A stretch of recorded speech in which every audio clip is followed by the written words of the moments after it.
नमस्कार, news TV India देख रहे हैं आप और मैं हूं आपके साथ शिवम चतुर्वेदी। बुलेटिन की शुरुआत करते हैं। उत्तर प्रदेश की सियासत में चुनावी सरगर्मी के बीच एआईएमआईएम प्रमुख असदुद्दीन ओवैसी ने अपनी मुरादाबाद से बड़ा सियासी संदेश दिया है। आपको बता दें कि जनसभा को संबोधित करते हुए ओवैसी ने मुस्लिम समाज से अपनी राजनीतिक लीडरशिप तैयार करने और आने वाले विधानसभा चुनावों में अपनी हिस्सेदारी तय करने की अपील की है। ओवैसी ने कहा कि अब मुसलमान सिर्फ वोट बैंक बनकर नहीं रहेंगे बल्कि बराबरी के अधिकार और सम्मान की लड़ाई लड़ेंगे। इस दौरान उन्होंने समाजवादी पार्टी प्रमुख अखिलेश यादव पर भी निशाना साधा और बीजेपी को हराने के लिए विपक्षी दलों के साथ गठबंधन का ऑफर भी दिया। ये रिपोर्ट देखिए। मुरादाबाद की जनसभा से असदुद्दीन ओवैसी ने उत्तर प्रदेश की राजनीति में अपनी पार्टी की भूमिका को लेकर के बड़ा दावा किया। ओवैसी ने कहा कि प्रदेश के मुसलमानों को अब अपनी राजनीतिक ताकत खुद तैयार करनी होगी। उन्होंने कहा कि अब मुसलमान किसी के पीछे चलने वाला वोट बैंक नहीं रहेगा बल्कि सत्ता में बराबरी की भागीदारी मांगेगा। हम किसी धर्म के खिलाफ थे ना कभी रहेंगे इंशाअल्लाह ताला। हमारी लड़ाई किसी धर्म के खिलाफ ना थी ना रहेगी। हमारी लड़ाई हमारी इज्जत की लड़ाई है, हमारी लड़ाई हमारे हुकूक की लड़ाई है, हमारी लड़ाई इंसाफ की लड़ाई है, हमारी लड़ाई हिस्सेदारी की लड़ाई है। अब हम दरी नहीं बिछाकर नीचे नहीं बैठना चाहते, अब हम बराबरी चाहते हैं। अगर कुर्सी होगी, अखिलेश बैठेगा कुर्सी के सामने, तो ओवैसी उस कुर्सी के सामने पैर पे पैर डालकर बैठकर हक की बात और इंसाफ की बात करेगा। सुन लो, मैं पहले भी कह चुका हूं और आज भी कह रहा हूं, मजलिस नहीं चाहती कि दोबारा भाजपा की सरकार बने उत्तर प्रदेश में। मैं हाथ मिलाने को तैयार हूं, मैं अलायंस करने को तैयार हूं। आज वक्त है, बात कर लो, बाद में रोना नहीं, चुनाव खत्म होने के बाद। ओवैसी ने अपने संबोधन में कहा कि समाज को अपने हक और इंसाफ के लिए राजनीतिक रूप से मजबूत होना होगा। उन्होंने विपक्षी दलों पर भी निशाना साधते हुए कहा कि मुसलमानों को सिर्फ चुनाव के समय याद किया जाता है, लेकिन अब हालात बदलने की जरूरत है। मुरादाबाद की सभा में ओवैसी ने समाजवादी पार्टी और अखिलेश यादव पर भी हमला बोला। उन्होंने जौहर यूनिवर्सिटी का मुद्दा उठाते हुए सवाल किया कि अगर सपा सरकार के पास यूनिवर्सिटी को नियमित करने का कानूनी रास्ता था तो सत्ता में रहते हुए इसे पूरा क्यों नहीं किया गया। अखिलेश यादव की ओर से कई मौकों पर बीजेपी सरकार पर राजनीतिक बदले की भावना से कार्रवाई करने का आरोप लगाया जाता रहा है। वहीं जौहर यूनिवर्सिटी का मुद्दा लगातार यूपी की सियासत में चर्चा का विषय बना हुआ है। ओवैसी ने ठाकुर द्वारा क्षेत्र में 36 धार्मिक स्थलों को लेकर के तैयार की गई सूची का भी मुद्दा उठाया। उन्होंने सवाल किया कि मदरसों, मस्जिदों, मजारों और कब्रिस्तानों को लेकर कार्रवाई की जरूरत क्यों पड़ी। ओवैसी ने कहा कि सरकार को इन मुद्दों पर जवाब देना चाहिए। वहीं मुस्लिम समाज से जुड़े मुद्दों और राजनीतिक प्रतिनिधित्व को लेकर साजिद रशीदी ने भी अपनी बात रखी। ओवैसी ने बीजेपी सरकार पर भी निशाना साधा। उन्होंने आरोप लगाया कि मुस्लिम समाज को शिक्षा, रोजगार और विकास के क्षेत्र में पीछे रखा जा रहा है। इसके साथ ही उन्होंने मुरादाबाद में स्वास्थ्य सुविधाओं की कमी, सरकारी मेडिकल कॉलेज और एमआरआई जैसी सुविधाओं को लेकर के भी सवाल उठाए। उन्होंने स्मार्ट सिटी परियोजना के कामकाज पर भी सवाल खड़े किए और कहा कि विकास के दावों और जमीनी हकीकत में अंतर है। अपने संबोधन के आखिर में ओवैसी ने विपक्षी दलों को बड़ा संदेश दिया। उन्होंने साफ कहा कि एआईएमआईएम उत्तर प्रदेश में बीजेपी की दोबारा सरकार नहीं चाहती, लेकिन चुनाव के बाद आरोप लगाने से बेहतर है कि पहले ही बातचीत कर ली जाए। ओवैसी ने कहा कि बीजेपी को हराने के लिए उनकी पार्टी विपक्षी दलों के साथ हाथ मिलाने को तैयार है। अब देखना होगा कि यूपी चुनाव से पहले ओवैसी के इस गठबंधन वाले बयान पर विपक्षी दलों की क्या प्रतिक्रिया आती है। मुरादाबाद की जनसभा से ओवैसी ने यूपी चुनाव को लेकर के अपना सियासी रुख साफ कर दिया है। अब नजर होगी कि क्या विपक्षी दल एआईएमआईएम के साथ गठबंधन को लेकर कोई पहल करते हैं और क्या ओवैसी की पार्टी यूपी की चुनावी लड़ाई में अपनी मजबूत जगह बना पाती है। Bureau report, news TV India. तो देखिए, फिलहाल के लिए अगर बात की जाए तो सियासी घमासान बढ़ता हुआ नजर आ रहा है। AIMIM प्रमुख असदुद्दीन ओवैसी ने साफ तौर पर अखिलेश यादव पर निशाना साधा है और सपा से गठबंधन की बात की है। एक साथ दो बात करने की कह रहे हैं असदुद्दीन ओवैसी, और ऐसे में देखना होगा कि असदुद्दीन ओवैसी के बयान पर किस तरीके से समाजवादी पार्टी की तरफ से प्रतिक्रिया सामने आती है, क्योंकि अब तक हमने देखा कि इससे पहले भी असदुद्दीन ओवैसी पहल करते हुए नजर आए थे और उस समय भी सपा की तरफ से कोई भी प्रतिक्रिया सामने नहीं आई थी। लेकिन एक तरफ अगर बात की जाए तो लगातार असदुद्दीन ओवैसी जो है वो लगे हुए हैं सपा से गठबंधन करने पर, और दूसरी ओर अगर आपको बता दें कि जिन क्षेत्रों में समाजवादी पार्टी का गढ़ है, जहां पर मुस्लिम प्रत्याशी वहां पर मजबूत स्थिति में है, वहां पर असदुद्दीन ओवैसी अपने कैंडिडेट को उतार रहे हैं, वो भी मुस्लिम कैंडिडेट को उतार रहे हैं। तो ऐसे में कहीं ना कहीं अगर बात की जाए तो समाजवादी पार्टी बार बार सोच विचार और विचार विमर्श में फंसी हुई है कि जब लगातार आपकी तरफ से इस तरीके से प्रतिक्रियाएं सामने आ रही हैं, जिस सीट पर समाजवादी पार्टी का गढ़ है वहां पर आप मुस्लिम कैंडिडेट को उतार रहे हैं, वोट काटने की काम कर रहे हैं, ऐसे तमाम जो सवाल है उसके जवाब हम जानेंगे। लेकिन फिलहाल के लिए अगर बात की जाए तो इन तमाम पहलुओं पर लगातार सपा सरकार जो है वो सोचती हुई नजर आ रही है, और फिलहाल के लिए समाजवादी पार्टी की तरफ से अब तक कोई भी आधिकारिक बयान इस मुद्दे को लेकर के नहीं आया है। लेकिन फिलहाल के लिए अगर बात की जाए तो ये जो मामला है अब काफी ज्यादा सियासी तूल पकड़ रहा है,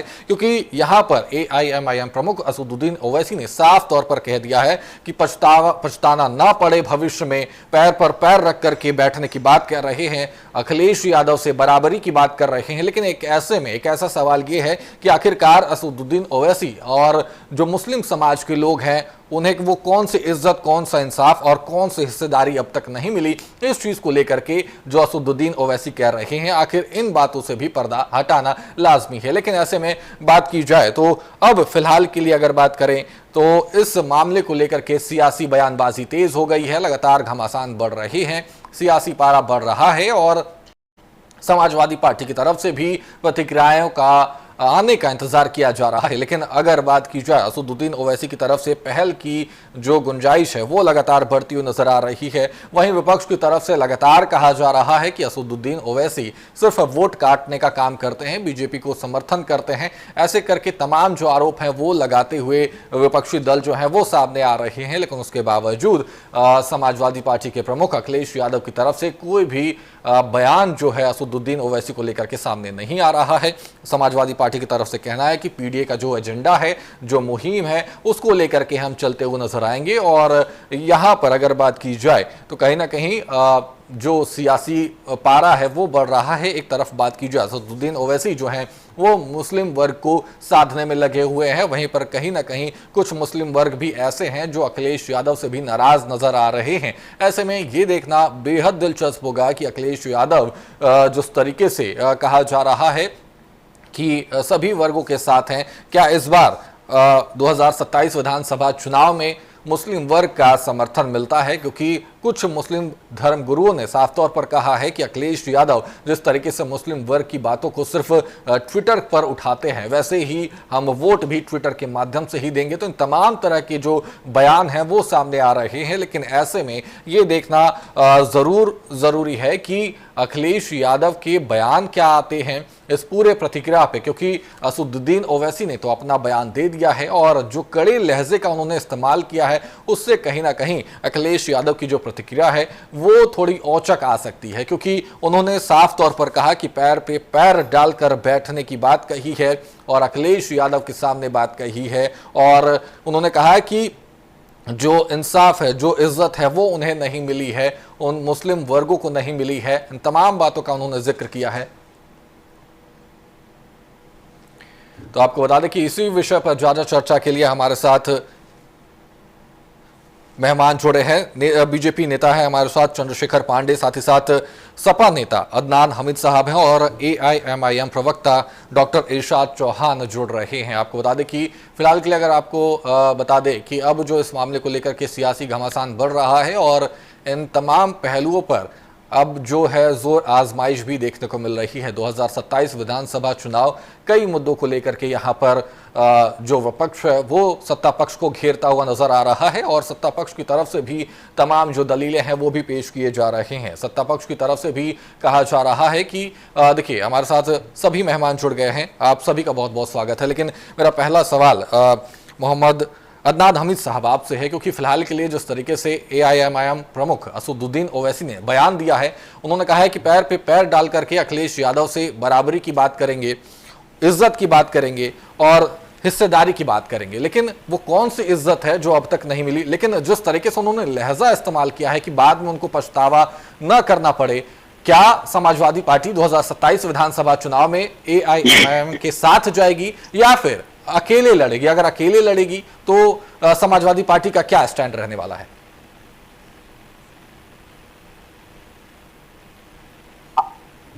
अदनान हमीद साहब, आप तक आवाज पहुंच रही है?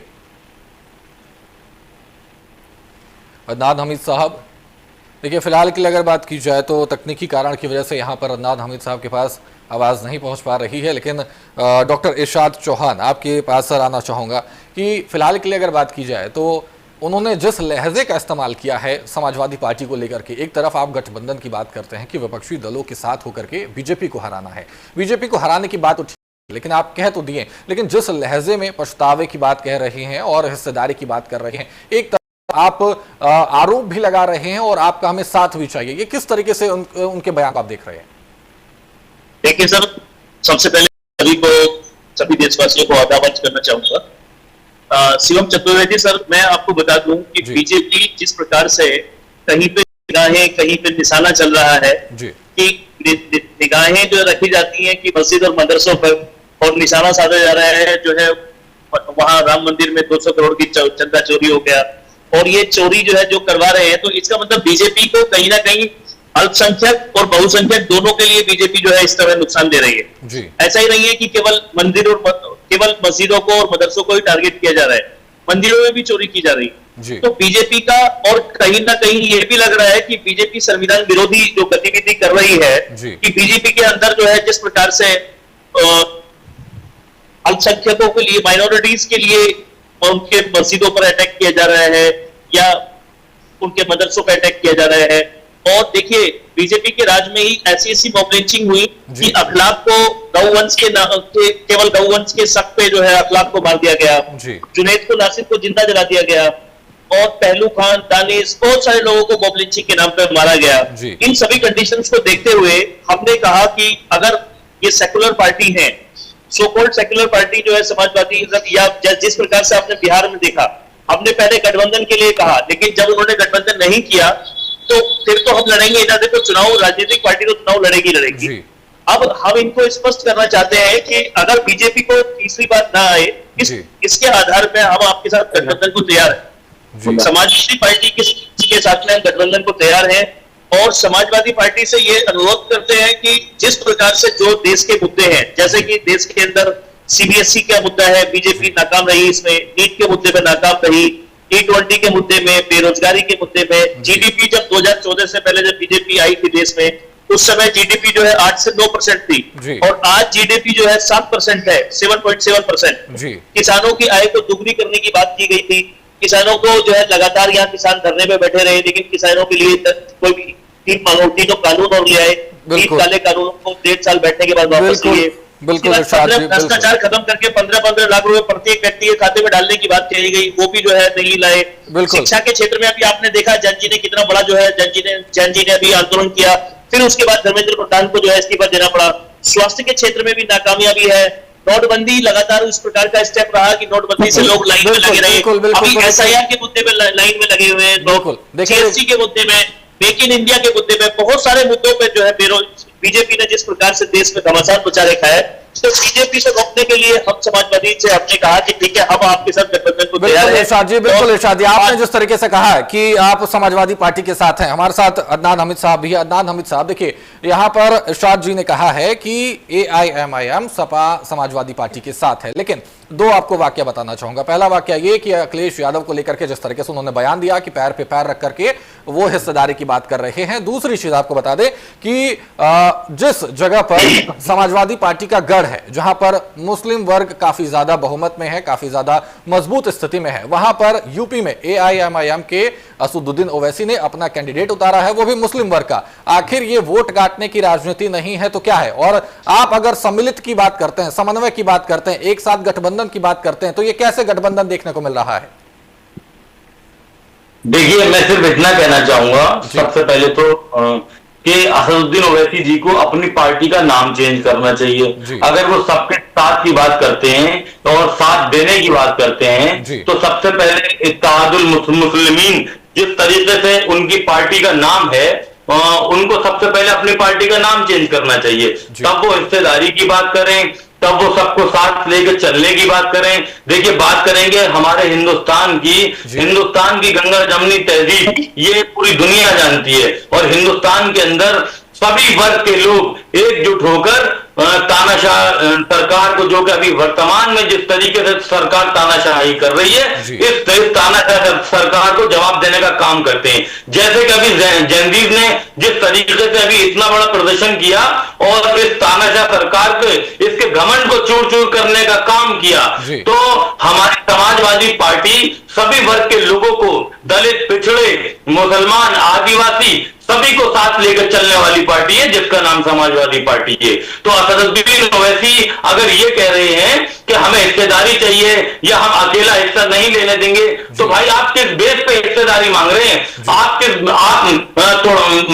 हिंदू मुसलमान में आपस में सिर्फ डिवाइड करने के लिए आप हिस्सेदारी मांग रहे हैं? तो ऐसी हिस्सेदारी हमें नहीं देनी है असदुद्दीन ओवैसी साहब को, क्योंकि ये हिंदुस्तान, ये मुल्क और इस मुल्क का प्रत्येक वासी ये जानता है कि सभी लोग, हिंदू, मुस्लिम, सिख, ईसाई, सभी लोग एकजुट होकर तानाशाह सरकार को जवाब देने का काम करते हैं। बिल्कुल, तो देखिए यहाँ पर तानाशाह सरकार को जवाब देने की बात कर रही है। चंद्रशेखर पांडे भी हमारे साथ हैं। सर, बहुत बहुत स्वागत है आपका। लेकिन फिलहाल की अगर बात की जाए तो यहाँ पर समन्वय की बात कही जा रही है। AIMIM प्रमुख असदुद्दीन ओवैसी ने साफ तौर पर कहा है कि हम समाजवादी पार्टी के साथ हैं। क्या दोनों के विलय के बाद भारतीय जनता पार्टी पर कोई असर पड़ेगा? 2027 विधानसभा चुनाव पर असर पड़ेगा? क्योंकि यह भी कहा जा रहा है विपक्ष की तरफ से कि भारतीय जनता पार्टी सिर्फ मुद्दों से भटकाने की राजनीति कर रहा है। देखिए चतुर्वेदी जी, मैं आपको स्पष्ट कर दूं कि AIMIM जो प्रमुख हैं ओवैसी साहब, वो भारत के संविधान ने उनको अधिकार दे रखा है, उन्हें है कि वो किसी से गठबंधन करें, किसी के साथ शामिल हो, किसी से मांग करे, कुछ भी करे, ये उनका अधिकार है। हमें उनके अधिकार पे दखल नहीं देना है, पहली बात। आपके मुद्दे की बात देखिए, हमको ये समझना पड़ेगा कि एक नाम आप सबको मालूम है, आसिफ मोहम्मद खान साहब ने बड़ा ही पूरे देश भर में आग लगी थी जब उन्होंने कहा कि कांग्रेस के एक बड़े नेता समेत पूरे विपक्ष, यानी सपा हो चाहे कांग्रेस हो, सबकी एक मानसिकता होती है, वो ये होती है कि मुसलमान अगर गटर में रहना चाहते हैं तो तुम उसके लिए क्यों प्राण दे रहे हो। यानी कि विपक्ष, चाहे वो कांग्रेस हो चाहे वो सपा हो, सभी को मालूम है कि मुसलमान बेसिकली गटर में रहने का पसंद, ये मैं नहीं कह रहा हूं, मैं क्षमा मांग रहा हूं, इनके शब्द को मैं कॉपी कर रहा हूं, जो कांग्रेस के बहुत बड़े नेताओं का, विपक्षियों का कहना है कि गटर में रहने का आदत ही है। यानी कि इसको अब थोड़ा सभ्य भाषा में ले आते हैं। हम लोग जानते हैं कि हिंदू मुस्लिम समस्या ना ये 2026 की है, ना ये आपका 1900 की है, बल्कि ये बहुत एक लंबे समय से चली आ रही है। आजादी के समय के जब देश का विभाजन हुआ, उस वक्त विभाजन से तीन मुद्दों पे हुआ। इसको से सुनेंगे तो ओवैसी और अखिलेश यादव जी के दोनों बातों का, और कल जो बयान आएंगे उसको आप तुरंत समझ जाएंगे। वो बयान क्या थे? इस्लाम 3 सूत्रों पे चलता है, इस्लामिक इत्तेहाद, इस्लामिक इफ्तिखार और इस्लामिक शनाख्त। यानी कि जो इस्लामिक इत्तेहाद, जब कोई अगर कौमी एकता की बात करे तो यानी कि वो इस्लाम की, मुसलमानों की अलग पहचान चाहिए, मुसलमानों का अलग गौरव चाहिए और मुसलमानों की अलग एकता होनी चाहिए। ये तीन ऐसा सिद्धांत है जो हर मुस्लिम ज्यादा से ज्यादा 2, 4, 5, 7 साल का बच्चा होते होते उसके खून में दिमाग में नाचने लगता है कि हम मुसलमान हैं, हमारे अंदर कुछ अलग है, हम एक अल्लाह के बंदे हैं, हम इस पृथ्वी के शासक हैं, हम ही जन्नत जाएंगे। इस जब जुनून, जाहिलियत और पागलपन जब नस्ल के नाप जाए तो वह मुसलमान बनते। जब इस पागलपन पे अगर कोई भुनाने के लिए साहब है वो और जुनून बांटते हैं जिससे कि उनके पास आए, लेकिन चाहे वो समाजवादी पार्टी हो, चाहे वो कांग्रेस हो, चाहे विपक्ष हो, उन्हें मालूम है कि यह जुनून को हम कम नहीं कर सकते हैं। यानी कि अगर कोई मुसलमान को यह सुविधा दे दिया जाए कि तुम भारत के नीट के तुमको टॉपर बनाया जाएगा या तुम्हारे बच्चे को टॉपर बनाया जाएगा या मोदी को हटाने के लिए तुम्हें छोड़ना पड़ेगा, वह 1000 टॉपर अपनी कुर्बानी दे देंगे, शहादत दे देंगे। मैं अच्छे सम्मान के साथ उन्हें बोल दे रहा हूं। मोदी की बात छोड़िए, मोदी की एक अगर कहीं खरोच भी लगने वाली होगी तो वो खरोच ले लेंगे। यानी कि नफरत की इंतहा हो जाए यदि किसी के प्रति और आस्था विश्वास डॉक्टर